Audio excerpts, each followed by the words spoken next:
Steve Dangle Podcast. Powered by Sports Interaction. Wanna bet? DP, the Steve Dangle Podcast, with your hosts, Steve Dangle, Adam Wilde, and Jesse Blake. Well, I think we need to get to the important news right off the top. Everybody wants to know, what is Carlton the Bear really like? Carlton the Bear rules really hard. Yeah. And it was great having Carlton the Bear at my son Leo's third birthday party. That's right. I just sent Jesse the text if he needs the picture to flash on screen, but we actually got a family picture together, all of us. Wives and girlfriend be damned. It's just us and the kids. Cares? It's just the kids, literally. Who cares? I love having to pretend that you got Carlton the Bear for Leo. Like, let's be honest about it. He loves Carlton? Oh, yeah. And why do you think he loves Carlton? Who potentially influenced that, do you think? My wife. Oh, was it? It was your wife. Definitely. Well, I guess Carlton's the most steady thing about the Leafs. Definitely. He's always there. Always there. 60 Carlton, baby. I got Leo a Carlton the Bear toy when Leo was negative 10 years old. Mm-hmm. I still worked at Leafs TV, and I bought it. And he got that stuffy, and it was one of his favorites. Then you helped me get that little Carlton. That's right. That he calls Little Cutter. Yeah. That was for him to sleep with, right? Anything bigger than that, he was pretty tiny at the time. It would have been dangerous. Oh, at the time, yeah. But now he sleeps with like 40 stuffies. And right. Doesn't care. What's up with that, by the way? He likes his stuffies. Yeah. Everly does the same thing. They like their stuffies. Yeah. So this whole time I was like, Leo, I don't understand your obsession with this Carlton nonsense. That's what you But did. if you must, I guess I'll embrace it. So I got the Carlton shirt right here that I used to get him to pay attention at sport ball when he's not. Mm-hmm. And I thought, you know what? What if his pal, Sea Dog, Carlton the Bear, came to his third birthday? And honestly, like, this wasn't connections or nothing. Emailed, shot in the dark. Hey, is this a thing you do? And they respond, yeah. Yeah, we do. It's actually pretty well, relatively. We don't have to get another price here if you don't want to, but it's pretty well. No, don't fill up all of his weekends during the summer. You should fill up his weekends because he's it's a budget friendly amount. It was at least half of what I expected. Right. He's gonna get so many. Well, what's wrong with that? For him. I think that's a good thing. This is a good little side hustle for Carl. He only charged $30. Can you imagine? No, it was a little bit more than that. He was amazing, and we got Carlton in the Blue Room. So Carlton has officially been in the Blue Room. Yeah, Been in the cool. Okay, so I thought about that. The first, oh my God, ever, there he is. The first ever active member of the Toronto Maple Leafs organization to step foot in the Blue Room. Hey, Carlton the Bear. All right. That's very funny. Who wants to come to Steve's basement? Carlton the Bear. So funniest part of Carlton the Bear being in the Blue Room is Steve has a picture in the Blue Room of Steve and Gritty. And Carlton looked at the picture of Gritty and just shook his big mascot paws. And he put his hands on his hip. Hands on his hip. And he did a fake tear. And I was like, oh, Cutter. I'm sorry. The mascot wars are real. How dare you? Oh, there's competition. So now you have to replace or leave up the picture of Gritty, but also put next to it the picture of you, Leo, and Carlton the Bear in the Blue Room. And I have to get an expensive Carlton figure. Have to. That's even though you have why the not doll, spend more money? Even though you have the bear and the mini bear. Maddie, was this one on the screen yet? Yeah, that's the. Which one is which? Carlton is the one on the left. I'm the one on the right. Leo's in the Shut middle. up. The bigger one is the one you had pre-Leo. The big one. Yeah, so I bought that when I worked at Leafs TV. 2010, 11, maybe. And Carlton's holding little Carlton. Which is the one Adam got you. Yeah, Leo also has a Carlton puppet. No. He has lots of Carlton stuff. You're definitely happier than Leo in this photo.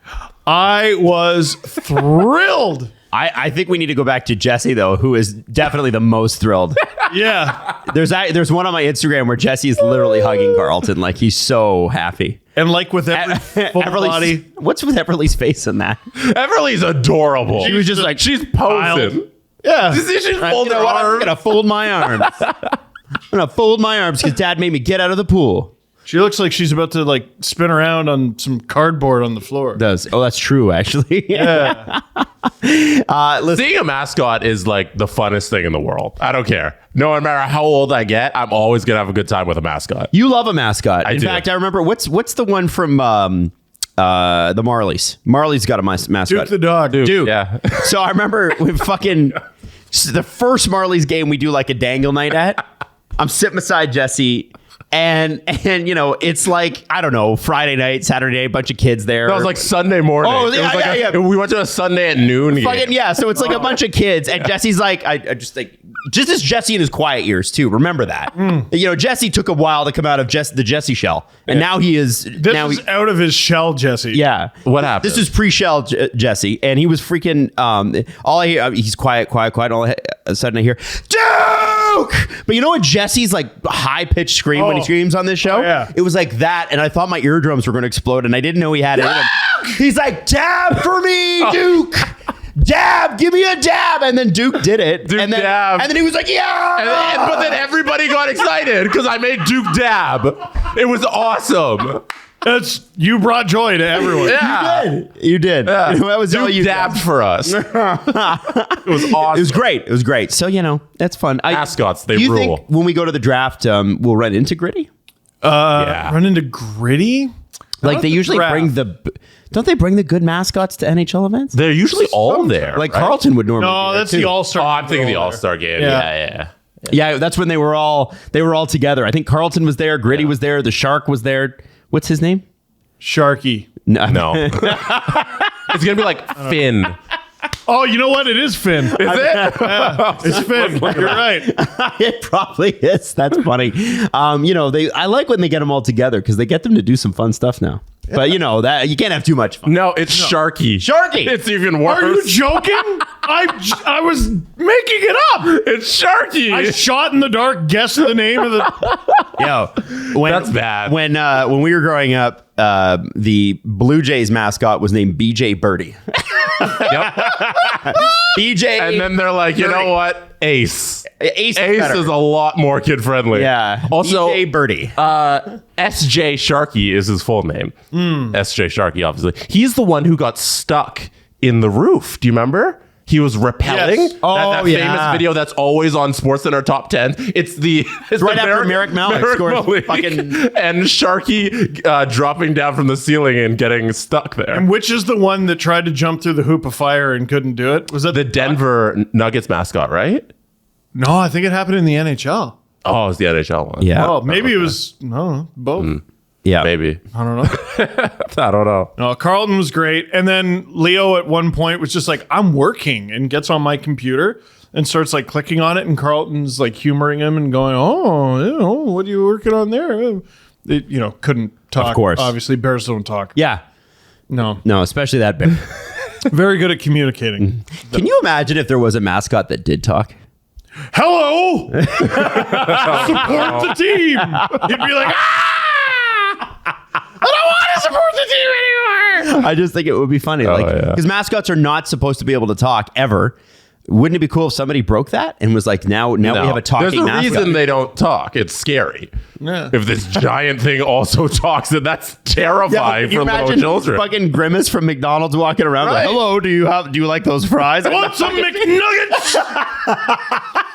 That's terrifying. Yeah, no, that's horrifying. Also, the Nuggets mascot also passed out being repelled from the ceiling. No that way. was what I was thinking of. Oh, Yeah. Really? The famous video of him. What's the Nuggets mascot? He is Rocky. Oh, that's good with the mountain thing. Yeah. Like yeah. that? Rocky. He's like a like a cat? cat thing. That's the one that makes $600,000. Yeah. He made- that looks way worse. Yeah. That looks way worse. Did he pass out? Yeah. He's being lowered from the ceiling and he passed out because the rope got him. Well, I don't understand. That Like, looks- What are you talking about? Man, that looks like an couldn't breathe, 18th century Yeah, it execution, man. Like, Choked him. Looks like the Undertaker versus Big Boss Man and Hell in the Cell. What are you not understanding about the word passed out? it looks like he was. Look at him. Is he alive? Yeah. Jesse, this is alarming information. No, this was in 1992. He survived. Yeah, I guess. The guy did. Or the person. I don't know if it was a woman or a man. What do you was say? It's in a the- cat. Oh, yeah. Sorry. It's a big cat. cat. But what do you mean? real. They passed out. The real. Just I'll read the thing off Google. The spotlight was quickly turned off. Word from the Nuggets was that Rocky had the wind knocked out of him and would be out for the remainder of the game. Denver and 9news.com also reported that Rocky passed out during pregame ceremony. The mascot was motionless as he lowered down from the ceiling. Imagine seeing that picture is like, one more time on that Google picture. Also, I said in 92. What am I talking about? It was 2013. 2013. Yeah. Like, okay, look, scroll up a little bit. So there's a decent enough chance someone listening. Like that looks like he was caught for piracy. Like, like it's a very, very weird picture. That's horrifying. It is. You want to watch the video? No, no, I don't. No, I don't. Look at Lowering a person who's passed out. He's like Mascot. the mascot is Rocky. unconscious, Wow. and they are being lowered. We can watch it. I don't know. How are we having such a wholesome conversation? And you're just like, hey, Rocky got strangled. Sharky. This happened to Sharky, right? Why is this? I guess. And then it also happened to Rocky. I don't remember Sharky passing out and having his lifeless body. Yeah, just No, now we're looking up the Sharky one. So hold on. If you know that Rocky's passed out, do you A, lower him to the ice where he falls in a crumpled heap, or B, pull him back up again to the top of the arena and try to you know those things that they walk along in the arena, right? Those big those like the catwalk. Yeah. Which is terrifying. So you'd have to grab him, pull him over, and then drag his ass down the catwalk. No, you'd have to lower him down. That's far and away the safer option. Yeah. Yeah. So he's just on the ice like fast. All right, guys. Yeah, Like, it would have to be. Mascot chalk outline. passing out part 2. It happened to Sharky in 1999. Oh my god. What happened to Sharky? Sure. I've seen this picture, but I always thought he was kidding.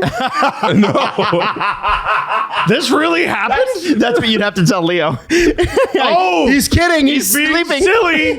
Isn't he being silly? Look at how silly.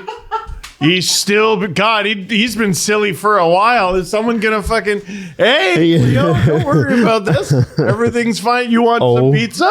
Let's go get a pizza. Yeah, that is, wow. Wow. All right. There's something really There we funny go. about that. There's Sharky. What happened? Sharky got a little tangled in the air. Oh, that sucks. Yeah, not great. Not great, Bob. We don't need to do this anymore. Like, I think Steve, society, you got to put on a show, goddammit. society has evolved From the beyond needing to rappel down from the ceiling. Yeah, mascots just stay on the ground. Stay on the ground. We don't need this anymore. We know it doesn't work. Jeez. Oh man, that's funny. I was going to talk about how I was happy with Leo's reaction to him. And you're like, hey, remember the couple of them passed out unconscious in front of the thousands? Remember that? Yeah. No, Leo. So, okay, he loves fire trucks, right? Mm-hmm. And so a fire truck visited his daycare. And so we thought he would be very happy. And he was not. He was like old footage of a 14-year-old girl seeing the Beatles for the first time. Just openly weeping, like just completely overwhelmed, not sure what to do with his feelings. Because he crying. was so happy. He was so happy. Oh. So that's what we thought would happen with Carlton. But instead, he just giggles the most cheruby giggles. Yeah. And then starts high-fiving and dapping him up and hugging him. And And then he told Carlton that he didn't have time for him because he had to work. he didn't say, I don't have time for you. He said, I have to work. And he sat at your MacBook and started writing. And just started hitting the keyboard. And so He wasn't doing anything. Adam's little cherub angel, Everly, walks up. Hello. It was very nice to meet you, and I will see you tomorrow. Is that what she said? Like, just very matter of fact. That's good. Listen, we're trying to train her to have some good manners and be respectful. tomorrow. Why do you sound like Peppa Pig? That's because that's what she does. talks like. She does have that. She adopted a bit of the British accent. People are repairing, or they're talking about how Peppa Pig has like affected their kids' speech. So, like for instance, Everly does not know what a tomato is. She only knows what a tomato is. Oh, And tomato. Leo has Scottish words. Yeah. Yeah, granda. Okay. Which is supposed to be granda. By the way, supposed to be granddad. Your mother-in-law gave me the biggest backhand at the party. What? Yeah, like actual backhand smack across the face? Oh yeah, I deserved it. But she, the Aberdeen handshake. Estelle and I's mom, Mrs. Dangle and I's mom, go way back. When I hosted their wedding, she called me a Bonnie Loon, which in Scottish I believe means good-looking guy. Yes. Which I appreciated. Anyway, so her dad and her mom come up to me and they're off on vacation to celebrate their anniversary. And she says, we've been married, in her Scottish accent, we've been married 40 years. And her husband looks over at her and just rolls his eyes. And so I start laughing. She says, what are you laughing about? And then oh no, big old smack. Yeah, so it was a fun part. Fed you some haggis. You've had it, haven't you? I love haggis. They're not big whiskey drinkers, and they're not haggis people. I'm the one who likes whiskey, and I'm the one who likes haggis. Wow. Haggis Really? is delicious. Is it like salty or like what is it kind of? Spiced. Like it's very peppery.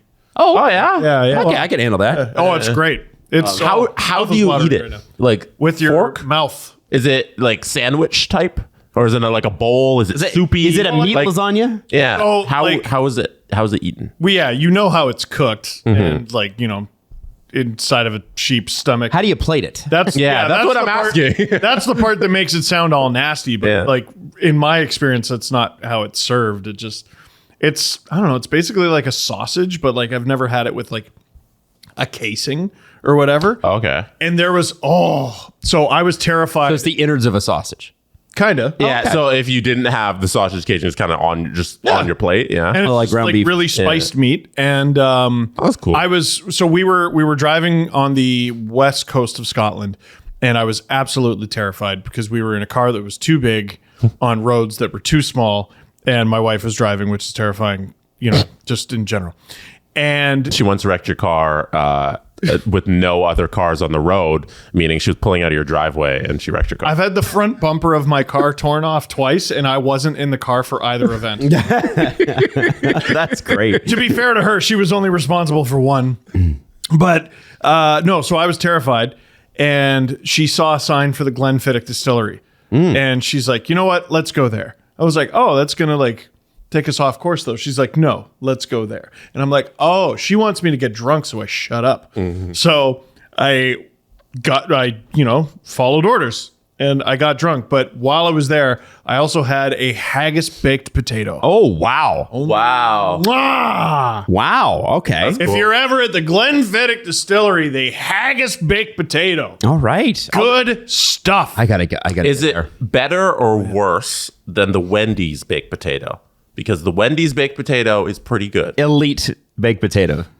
They're both. Yeah, you know what? Okay, the Glenfiddich one because I was drunk, and generally speaking, they don't like when you're smashed off whiskey in Wendy's. So, I don't know. Oh, You That's could do debatable. it, I think but they're- they'll look at you a little. I don't feel like that's out of the norm. I mean, half the orders come after drink o'clock. Hey, fucking baconator. You know what else makes a good baked potato? There's very few places do anymore, and I don't know why. They're so good. Keg does a good baked potato. Oh, that high-end restaurant. Does Yeah. good baked potato. You're right. I like. Yeah. No, shocker. I like Shocker, this fancy place makes good baked potato.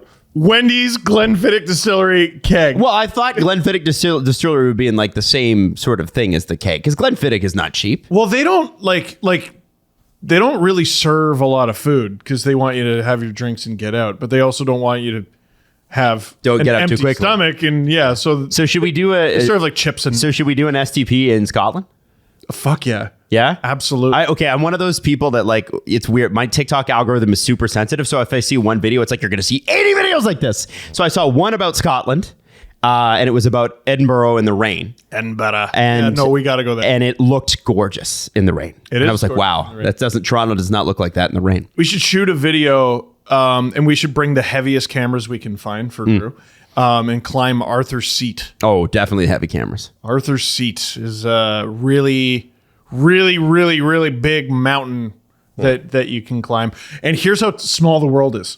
So there's like, a path to get up Arthur's seat. To the There's seat. a path to get down. And one day, because I've been up it twice, one day I was going up and someone else was coming down. And I'm like, oh, they have a Blue Jays hat. Oh, that's Thomas Drance. No, wow. The Canucks rider. That's like small world. I'm like, Tom? He's like, Steve? That's cool. That's a very small world. Very, Extremely very cool. small world. Yeah. Listen, we got a lot to talk about. A lot happened this Good weekend thing we spent 20 minutes on Carlton the Bear. No, let's talk about more mascot asphyxiating, Jesse. So let's get the fire one up. What's that one you're talking about? What is wrong with you? There's a lot of trade. There's a lot of trade speculation. And Jack Eichel got a tattoo. And we'll get to all of that. But first, let's talk to Dave about the draft lottery, which is coming up in a couple of days. And we will be live streaming where we stand right now with Sports Interaction and their odds. You mean the draft, not the draft lottery? Not lottery. Okay. Just the Good. draft. Good. The lottery is being friends with you. Wow. And I won. You can bet that with David Bastel. Brought to you by Sports Interaction. Get in the action and make a play. 19 plus. Please play responsibly. All right, so Dave, the reason we love to have this segment with you, many reasons, but my favorite is when it starts with Steve has an idea. I have an idea.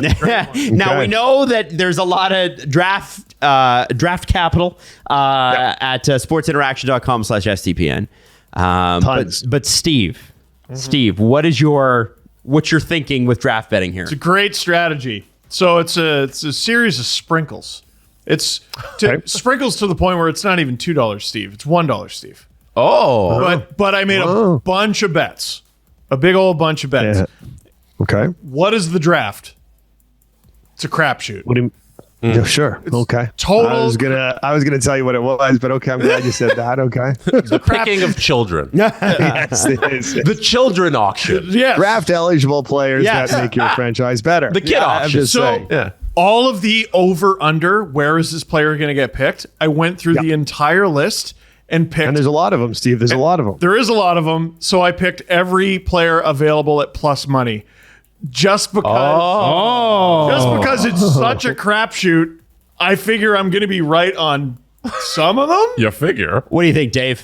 What do you think of Steve's cool idea? Oh, can't hear him. Oh, You froze, Dave. no. Yeah. I got frozen on your side too. Oh, I okay. didn't- We got you back. All good. We're good now. Okay. So what do you think of Steve's cool idea, Dave? Not a bad idea, actually. Oh. I mean, all you have to do is finish over 500, right? I mean, I think there's 15 draft positions, so it's almost like player and draft position. So go over under, you're picking plus money. So you're profitable if you go 9-6.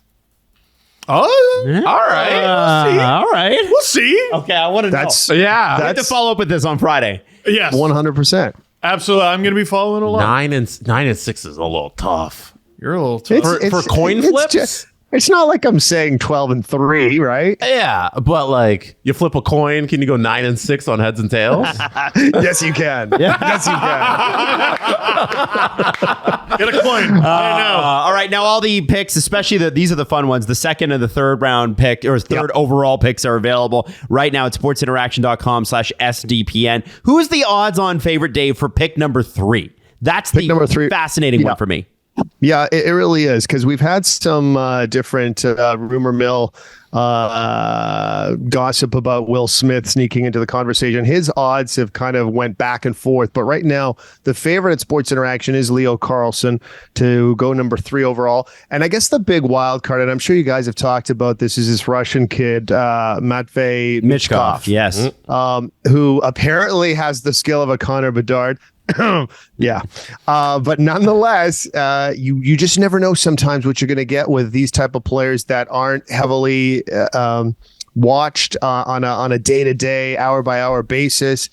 He is playing in Russian Pro League, which is not a bad secondary league to the NHL. So will he come over at this time? That's another question that people are asking, because he fluctuates anywhere between 2 and 7. And if you're picking at that number 7 spot, I know, it's one of those guys. I think the Habs are going to take him. I think they're taking him at 5. Ooh. That's my bet. I can bet that.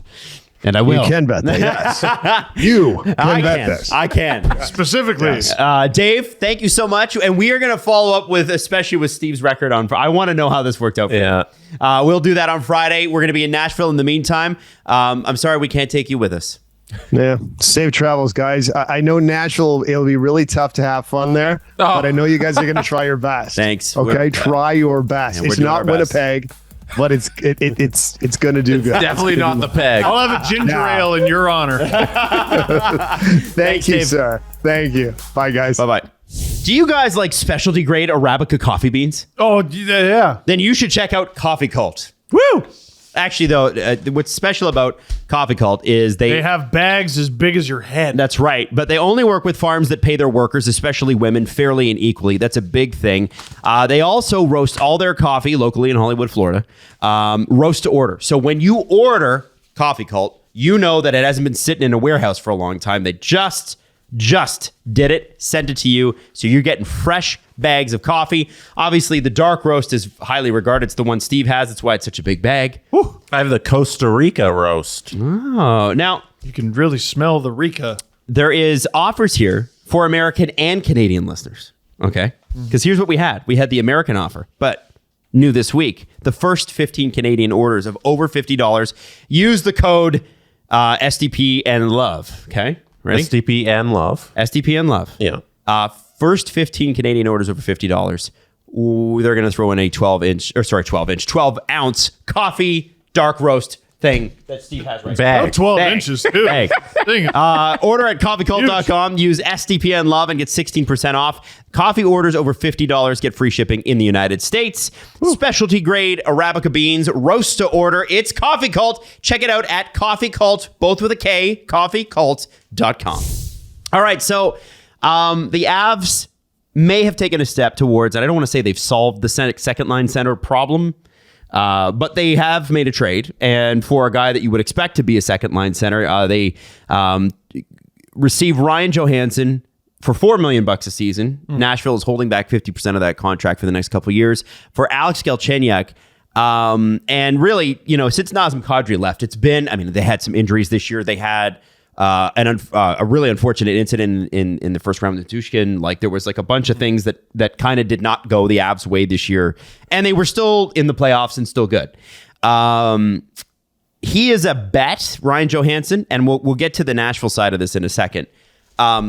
He also allows them the cap space to go and re-sign JT Compher too. So then they'd have a solid top 3. If they were able to get Johansen and retain Compher, that'd be awesome. I think they might be able to do it. I'm not as confident. They you're not said- as confident. They're saying Hey, the number well- has to be a little friendlier on the Avs side, but now it's definitely doable. Okay. Okay. All right.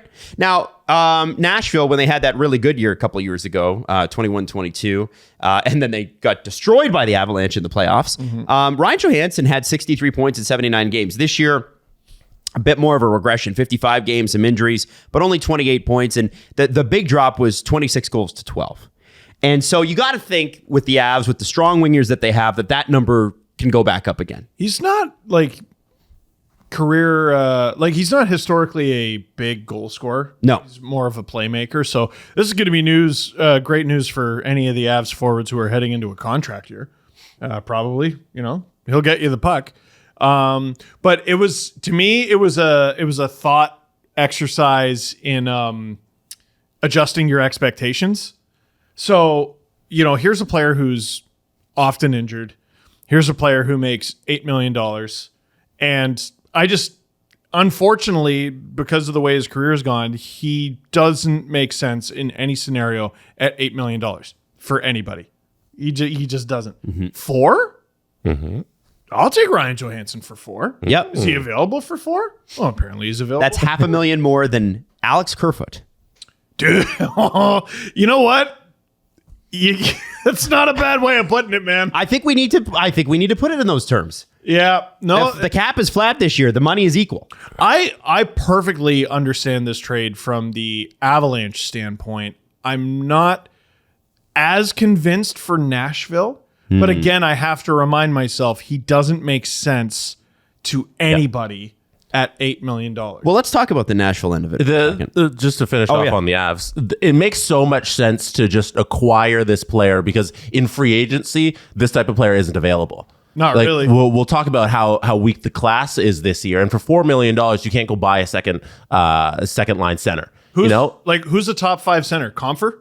Right, and that's Like, the guy in this free who had the best year of his career and might test free agency, and if he does, he's probably going to get a number that the Avs can't match. So he'd have to come back on a team-friendlier deal if he doesn't want to go get that contract. But for this, it just makes so much sense because it's a free asset. You're not going to bring back Galchenyuk, or if you were, it's not even an expensive thing to do. So you move that, you get him at half cost, and it's a perfect deal on the Avs side. And, there's nothing wrong with having a divisional rival retaining $4 million on a player for the next 2 years. Because, it probably keeps the Preds down a little bit. All right. Well, there's one less team we have to worry too much about, right? We know what they think their window is, and it'll come, but it's not yet. So we're going to try to win at least one more cup. I think this next couple of years. This for the Preds, it plays into a bigger story. Because where's the draft this year? Nashville. Right. And I've got some stuff. I've got a quote from the Tennessean with Barry Trotz that I think you're going to find interesting. But Barry Trotz doesn't officially take over as GM until July 1st, by the way. Which is a fucking lie. It's a farce. Barry Trotz so he was far. on the press release. Oh, I know. He has some more quotes too. It's hilarious. It's awful. Barry Trotz, since coming in, fired John Hines, hired Andrew Burnett. No. He didn't fire John Hines. He made John Hines sit at home until he decided to pick a new head coach. Oh, yeah. And then that day, he let his lame duck head coach know that he no longer has a job. Right. Yeah. That's tough. Icy. He said that he wants his scouts to take big swings at the draft, and he traded Ryan Johansen to 50% retained for Alex Galchenyuk. Also, and I think it's important that we look at this, the picks that he has brought in have been pretty significant. And I'm pushing in that direction because I want to drop, after we kind of talk about the moves that have been made since the spring, I want to talk about what he wants to do with the draft, because I think Nashville and St. Louis are the two most fascinating teams in the Western Conference. And I'm not just talking about St. Louis because of the trade that almost happened this weekend. I'm talking about the fact that St. Louis has been on a very low-grade heater that no one's paying attention to, and you should be paying attention. So let's talk about February 2023. It starts with Nino Niederreiter going to the Winnipeg Jets, who want to remain competitive even now. Nashville acquires their 2024 second-round pick. Okay. The Predators then trade the next day Tanner Jeannot at $800,000. Oh my God. At $800,000. I forgot about this. For Cal Foote, who is still a pretty good defensive prospect. Sure. 2023 third rounder from Tampa, 2023 fourth rounder, a 2023 fifth rounder, a 2024 second round pick, and a 2025 first round pick, which is conditional, and that is top 10 protected. So assuming Tampa is still good, then they're going to get it. If not, I believe it pushes to the next year. Then they, a couple minor moves. And then February 28th, which is 2 days after the big Tanner Jeannot move, they move Matthias Ekholm with 4% retained to the Nashville Predators. They get Tyson Barrie, Reed Schaefer, a 2023 first round pick, a 2024 fourth round pick, and they shed $1.5 million in that one. They also were able to get rid of Granlund's deal. Michael Granlund, $5 million clean. All Penguins? they got. What's that? To the Penguins? To the Penguins. That one for was tough. Second round pick. Oh. So this is what he's done. Like, look at the amount of work that this non-general manager has put in. It's crazy. And here's the thing: just Ryan Johansen and Michael Granlund alone, that's $9 million. They have 19 and a half to spend this summer in free agency, and I don't think they're going to spend it in free agency. I think they're going to use it to supercharge this retool that they're on. They got the draft capital to do it, so they're going to draft. And here's the other thing, and I love Barry Trotz for this. This is the kind of leadership you want. He said publicly that they're going to try to get into the top 5. He said, we have a lot of picks, and I'm trying like hell to get into the, say, top 4 or 5 picks of this draft. He said, you need a dance partner. So you have to have a team that's willing to do that. And I don't know which of the top 5 teams would be willing to do that. The Ducks, the Jackets, the Sharks, the Canadians, because Chicago's not going to do it. So here's the thing. Montreal might make sense. I don't think if that deal happens, it's not happening till Right before. like the pick, right there at the pick. And I say that because I'm hearing whispers, and I'm not confident saying the whispers, but I think some shit is going to go down in the top 5. Yeah? Oh, yeah. I think there are going to be some dynamite players available Really? at spots you couldn't fathom. Yeah. Really? Yeah. Now, for that reason, I don't think the Preds are going to be able to get in there unless someone loses their mind. Like, if the Preds can convince someone to do this deal before the draft, they're geniuses. I don't think any GM out there is stupid enough to do that. The Predators have 13 picks this draft. 10 of those 13, 10 of those 13 are in the first 4 rounds. How many picks they have 2014?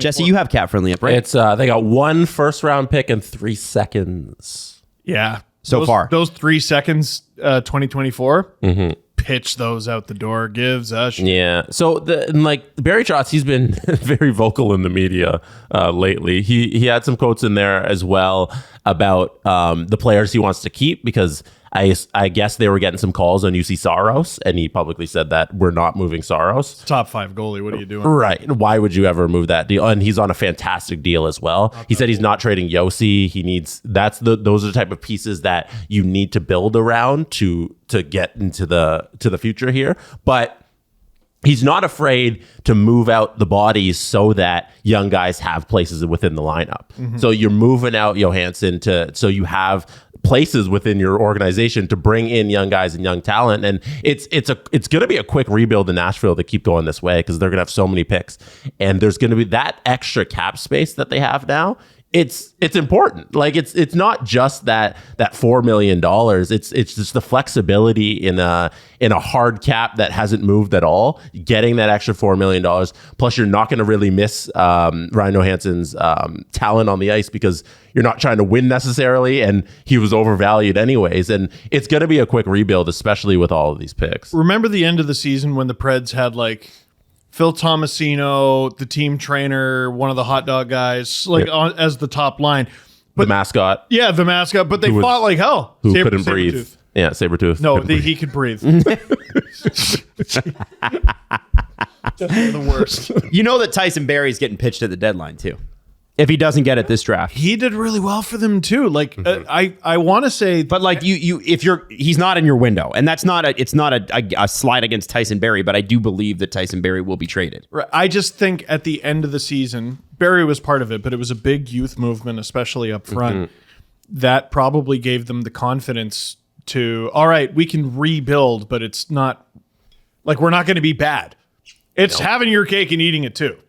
We can trade every tradable asset, keep all the young guys, and still be relatively competitive. One name I'm wondering about now, if this is the move that they're going to make, right? They've got Ekholm, Granlund, and now Johansen out the door, right? Those are 3 pretty big names on that Nashville roster. The name that I think that you should really pay attention to, well, actually there's 2, but the one I'm really paying attention to is Matt Duchene. And another $8 million centerman, 32 years old, 3 years left. Why didn't Colorado get him? I heard he grew up a fan. Yeah. Knew all their sticks? Yeah. Stop it. I think, listen, he wants to be in Nashville. That's why he signed there long term. He loves playing there. And he was very good last year. 56 points, 22 goals in 77-something games or He's whatever. been pretty low-key. Low-key good. Yeah. But that does not fit your window anymore, does it? And you kind of look at that. He's got a modified no trade. So it's only a 7-team no trade list. That gives him a lot of flexibility. It's basically Canada. Do you remember? He doesn't want to come to Canada. Do you remember his 2022 season when he put up 40 and 40? Oh, He dude. had 43 goals and 43 assists or whatever it was. And it's funny because everyone was like, la, la, la, I can't hear you. He's bad now. Yeah. Like, no, I refuse to believe he's a 40-goal scorer. He's bad now. Like, nope, 40 and 90 or whatever it Yeah. was. It was ridiculous. Yeah, he's a good player, man. Yeah, he didn't repeat it last year, but it doesn't mean he's not a valuable asset. No one really did. No. You know what I mean? Well, I think there's I wonder about him, and I think Roman Josi is a Pred. But I think Ryan McDonough is interesting.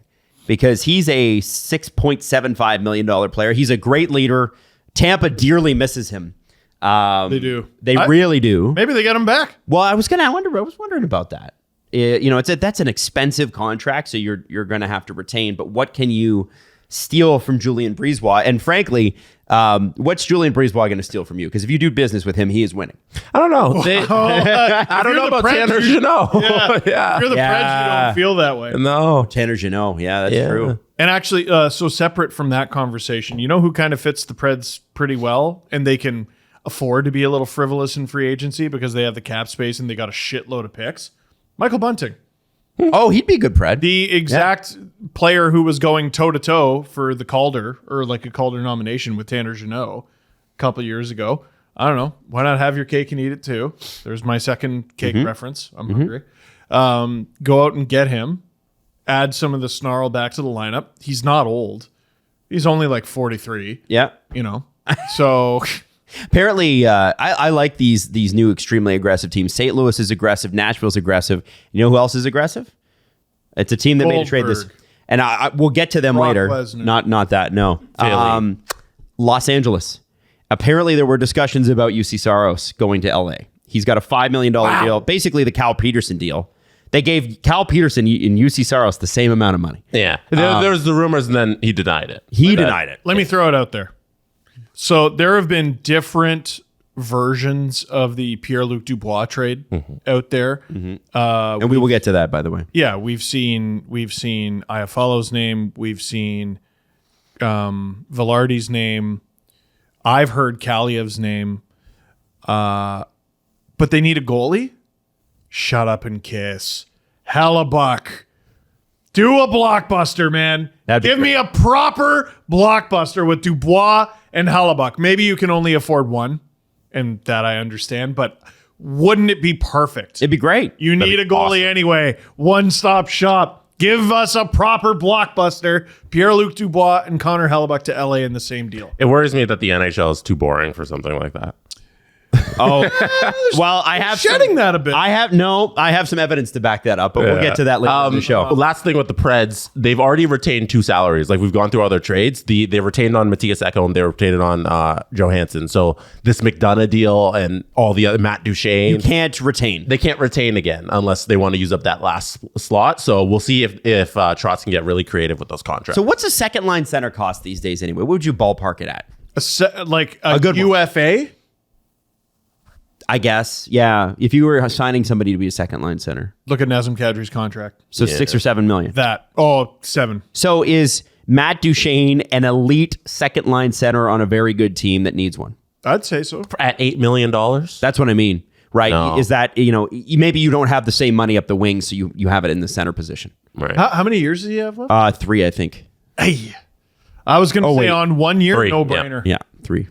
Yeah, it's a little rich for because you got to consider like what team has $8 million in cap space to spend who needs a second line center. Yeah, like Duchene. Is it a team like Columbus who's trying to rebuild and they're like, okay, we can bring in Duchene, but then, I'm sure he'd love it there. This is why people criticize the Ekholm deal because the Preds did pretty well, but retaining 4% $250,000 is such a waste of a contract retention slot, but. The Oilers needed that or they couldn't get the deal done. So that's so maybe you use that last slot on Duchene and then you stick around. You try and make the McDonough deal or you keep McDonough, at his salary. It'd be easier to because McDonough's got what 1 year? No, he has a couple. No. 3. Oh man. Yeah. Oh, and he has a no trade clause. Well, so another way of retaining is, take money back. Or you send picks with it. Yeah, but the thing about the Lightning is they're not looking around their roster going, "Oh man, we've spent our money so poorly." Yeah, we need to get rid of this guy. Yeah, like there's not a. I was talking to someone about this. There's not a ton of really bad contracts out there. Like I'm talking albatrosses, like unmovable hunks of shit. There's some bad ones. Yeah. There's a bunch of bad ones. But, like, I'm talking the 2016 class of bad. Like, Brouwer, that thing's not going anywhere. Ladd, Erickson, You know, there's some, and like Oliver Ekman-Larsson had a terrible one. You could argue Johansen's was becoming terrible. Now he's a $4 million player. Okay, that makes a lot of sense. I think now there are more ways, creative ways to get out of deals. You can send. Well, because they're willing to be creative. The ways always existed. Yeah. Now they're willing to do all these different things. You can buy out the contract. You can retain on the salary. You can just package it for somebody else's LTIR money, you know? So somebody might want a body instead of just that free thing and not pay the insurance. And there's more creative ways than in 2016 when GMs were kind of just copy and paste NHL video game trades, one for ones. I'm trying to think of a bad contract that someone out there is trying to move. Like Josh Anderson, it's not a great contract, but like he's still a sought after player. Like, people want that guy. Yeah. Right? So there's no untouchable, like, don't even approach me with that nonsense. There's not much of that anymore. The league's also deeper. Like, this is why 34 teams will work in the NHL, because there's so many good players. You go on the roster and you look at some third and fourth lines, you're like, those guys are talented. Yep. Those guys are legit NHL players, and they got to play lower in the lineup because the league is just so deep. All that stuff about, it's going to water down the league. No. Look how good Seattle is instantly in their second season, because of all these guys who are retreads who are just thrown off these teams, and they're talented NHLers. And some of the players, like they showed the Calder Cup final. I'm like, oh man, I recognize almost half these guys on both rosters. Eichel Wrath. Yeah, Eichel Wrath. Yeah, stop. We will call him Eichel Wrath. Eichel. No, when he lays a big hit, we will call him Eichel Wrath. There you go. I'm also wondering about some of the, like the UC Saros thing is interesting for Nashville because there are teams looking for it, and I do think that would count as a blockbuster. Oh my God, yeah. Huge. Yeah. Because Askarov is waiting in the wings. And if you can get value for Saros now, and then, I mean, listen, I understand having to hang on to Matt Duchene. You've also got Tomasino sitting there, played in the NHL season, then went back, played really well with the Admirals, and now he's back. Now he could be back next year, so you have center protection for him. But I don't think that, given the Nashville, the way that they've structured their goaltending, I don't think they would necessarily need Saros in front of. You could have Kevin Lankinen for $2 million. You can have, it's going to be a bad team. I believe Barry Trotz when he says Saros isn't on the table. Yeah, you got to be at $5 million, like top 3 goal in the NHL for the next 2 years. I guess Askarov could probably play NHL games, but I don't think you want him to. Really? No, I think you take your time and do it properly with him. All right. Philip Forsberg, is he ever going to play hockey again? I hope so. I do too. He's on injured reserve right now. Yes. That's another name that could be very interesting. I'm just wondering, listen, I don't know what's out there, but I'm just wondering, listen, if they are in a retool mode, Forsberg's like the youngest of all the players that they sort of have at the higher end, but he's 28. I just don't think the Preds have aspirations of being bad. Like, they don't have aspirations of bottoming out. You know what I mean? They're not going to do what Columbus and Chicago and Anaheim, all of them did last season. No, that's one of the top 10 goal scorers in the game by game. Has to be. Yeah, no, you don't get rid of it. All right. Where are you guys going to be in 2030? When his deal's up? When Philip Forsberg's 8-year deal is over in 2030. I'm going to be in this chair, but it's going to be gold. It's going to be gold plated. Yeah. How old will Leo be? In 2030? 10. You're going to have a 10-year-old. Adam's going to have an 11-year-old. Yeah. Whoa. She'll just be getting into the I hate you years. Yeah. I can't wait for that. She's going to hate you from 11 till 25. Yeah. Well, we'll just be starting the dad. What was COVID like? Oh God. Don't ask me about that. You never ask me about that. Some of the biggest news of the weekend did not actually happen, or at least as of this recording has not happened yet. Should we talk about our end of it? And what? The trade that never happened, and us frantically trying to figure out how to make a video about it. Which It one? wasn't frantic. What do you mean? It's not like two texts. What do you mean? Like, wasn't two if texts, this it was trade happens, we'll make a video tomorrow. I think it was. I think that was as far as it went. Did Yeah. did I miss something? Yeah, but then the trade didn't happen. Yeah. We didn't that was have to- nice. Yeah, but I ended up having to do one for Sean Dursey, Yes, and you then but that's it's a no offense to Sean, but it's a blip. It's a minor trade. Hey, Alan's gonna murder you. No, yeah, it is. It's a small Noted move. dead man, Adam Wild. That's the biggest trade in NHL history. Oh, your phone's blowing up. Oh, shit. No, so I My was Walshy sense is tingling. Yeah, he can hear this. I was supposed to be heading to a bachelor party, and then the Ryan Johansen trade happened. And Yeah. I'm like, okay, I'll shoot something for that quick, and then I'll go. And then the Dursey trade happened as I'm heading out the door, and I'm like, I can't friggin' do this. And then you're just hearing more and more rumblings like, oh, this St. Louis Philly trade's going to be huge. And I'm like, I can't do it, damn it. I'm in the car. I was panicking. Adam, I think- I was frantic. I think that's what happened. Yeah, I wasn't worried about Steve had a moment. I'm like, we'll figure it out. We'll do it. Well, and this is the thing. Like, the reason I Very left my panicked. job is to do more content.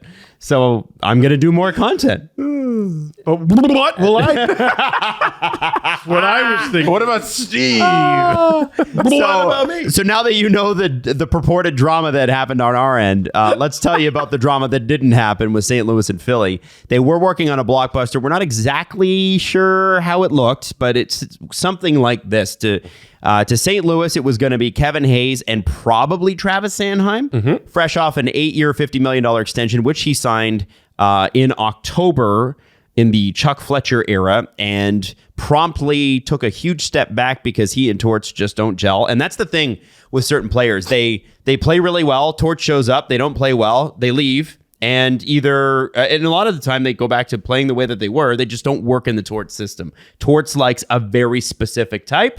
Cam Atkinson is that type. Yes. Going to Philly, Torrey Krug, who I believe, if I'm not mistaken, he and his wife welcomed a baby in the last 3 months. So they have 3 kids and they welcomed another one. Yes. Yeah, so it's- that's a lot of the a lot. reason why If he you have- turned down the trade. Yeah, if you have trade protection in that situation. You use it. 1 or 2 of the 3 first rounders the Blues have this year may have been going as well. So that's the 10th, 25th, which is the Leafs, I believe, and then the 29th pick. And, honestly, I don't blame, if that's Torrey Krug's reasoning, I don't blame him. As of this morning, Louis Gross, who represents Torrey Krug, I think it was Pierre LeBrun was wondering if there was some sort of connection there because John LeClaire, who just joined the Flyers organization, his agent was Louis Gross. There's probably phone calls happening right now and all day today from Flyers players and management trying to get Torrey Krug to change his mind, because that often happens. It's like, let's give it a minute, let it sink in. I think that's so wrong. Why do you think that's wrong? You have trade protection in there. It is your right to exercise it. It should be, no, I don't want to go there. End of conversation. It's also your right to try to sell them on it. And oftentimes what happens is they go no, and then they think about it and they go, well, the team I just signed this with just tried to trade me. Maybe I don't want to be here anymore. That's tough. Other players survived it. They deal with it, and they show up to work and they play hockey. I don't have a problem with the Flyers. I don't have a problem with Torrey Krug having concerns and the Flyers trying to alleviate those concerns. Does that make sense? Like, I want to make sure my wife is taken care of. I want to make sure my kids are taken care of. Where are they going to go to school? I don't have a problem with the Flyers trying to alleviate those concerns. I do have a problem with it persisting if he puts his foot down. Yeah. They've reported on Krug in a very particular way that makes it sound like no unless, not no. You know what I mean? Okay. It's been worded in a way that sounds like he could be convinced, but right now he doesn't want to. I don't think it's fair to paint Krug or anybody in this situation as a bad guy for not wanting to go to a team. Is anybody Totally. doing that? I haven't seen anyone do that. No, I haven't seen that either. The perception is out there that, like, hey, we got to convince him to do this, and like, you got to help out the organization and all that stuff, and like, we can convince you to do this, but like, it's his right to turn down the trade. Agreed. I don't think the Blues would be bummed to keep him. Like, he's a good player. I think there was I think he probably doesn't fit the window that the Blues have for themselves, right? Because I think he's still a very, very good player. I think it's more just along the lines of things have changed fairly quickly. Well, like he's not much older than Travis Sanheim, I don't think. But like Kevin Hayes isn't. So could it be the money thing? It's just the contracts? It's just how they're allotting it. Okay. Yeah. And also we don't know the other parts. Also, if I were him and I'm like a freewheeling defenseman, I don't know if I want to play in Torts' system. Well, there's that. But also I don't know all their names, but the Blues have some really good young players, and I want to say they're on D. So maybe they think, okay, we can replace them or replace Krug with them. Trying to think of their young guys. They have some good ones. I think they made a mistake not hanging on to Pietrangelo.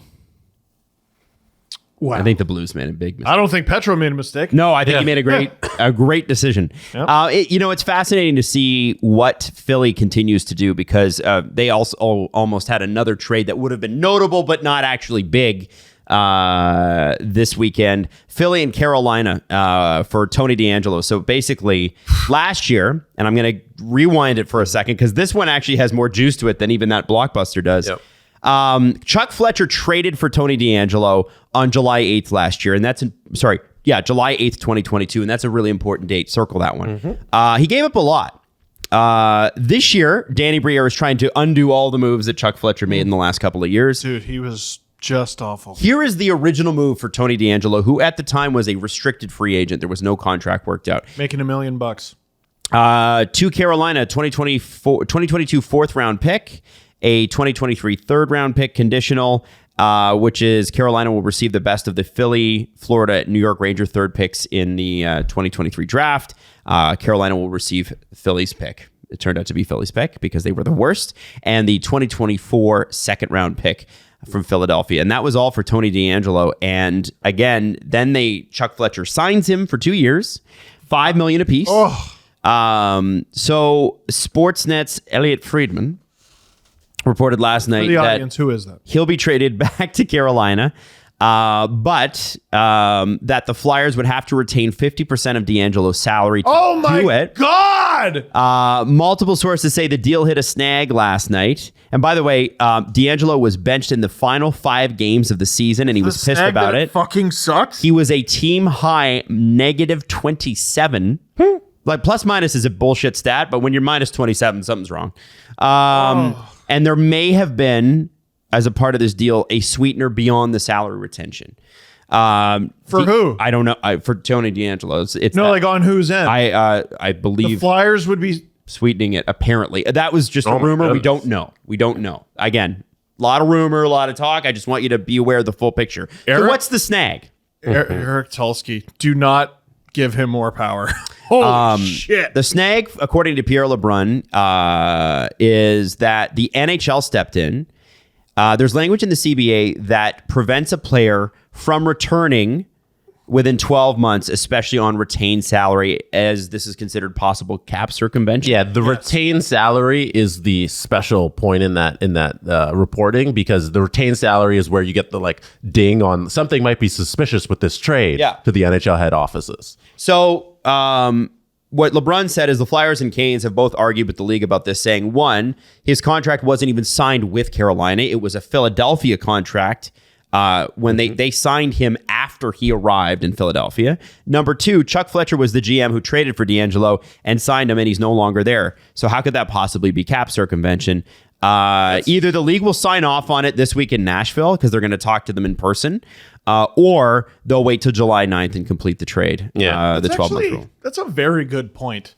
Yeah, the argument on the Flyers and Kane side is sound. But they'll win that one. But the NHL, I don't think they wanna look the other way on this instance, because there's specific language in you can't do this. And even though there are conditions that make it seem like, hey, this isn't cap circumvention at all, and this is ridiculous that you're implying this rule, it's the NHL, and I think they always go by the book. Why? No, they don't, though. They don't. They go on a case-by-case basis. This is what pisses me off about the NHL. They go on a case-by-case. Mike Richards. Mike Richards is cap circumvention. It's honestly the worst example. Ilya Kovalchuk. Every now and then I'll get a tweet from someone like, holy shit, you're right about this Mike Richards thing. Why is there not? There should be a book on what the fuck happened with Lombardi, Richards, and the NHL. How did this happen? Booted out of the league on some bullshit. shit, and then the Kings were allowed to buy him out at a reduced rate. The fuck? And Why was that ever allowed to stand? Why was Kovalchuk allowed to do what he did?